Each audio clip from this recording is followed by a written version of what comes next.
கார்த்திகைக்கும் சிவனுக்கும் முருகனுக்கும் என்ன தொடர்பு என்பதை போன வீடியோவில் பார்த்தோம். ஆனால் கார்த்திகைக்கும் திருப்பரங்குன்றத்திற்கும் என்ன தொடர்பு இருக்கிறது என்பதை இந்த வீடியோவில் பார்க்கலாம். கார்த்திகை தீபத்துக்கும் திருப்பரங்குன்றம் மலைக்கும் 1000 வருஷத்துக்கும் மேலான ஒரு பழமையான தொடர்பு இருக்குங்க.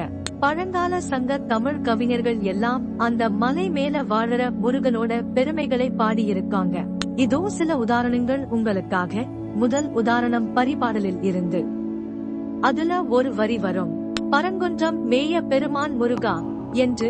இதுக்கு என்ன அர்த்தம்னா, திருப்பரங்குன்றத்துல தங்கி இருக்கிற பெரிய தலைவன் முருகனே என்று அர்த்தம்.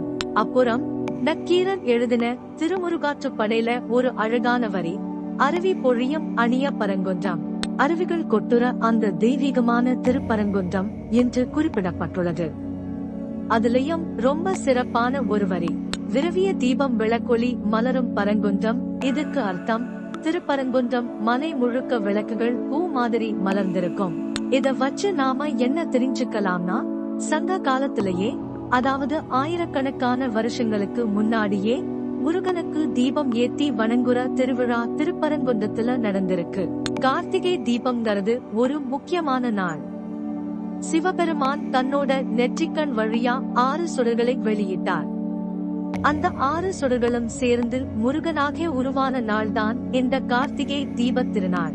அதனால நாம இந்த கார்த்திகை மாசத்துல தீபம் ஏத்தும் போது 1000 வருஷங்களுக்கு முன்னாடி திருப்பரங்குன்றத்துல ஆரம்பிச்ச அந்த பழமையான ஒளிமயமான திருவிழாவைதான் இப்போ நாமளும் தொடர்ந்து கொண்டாடுறோம்.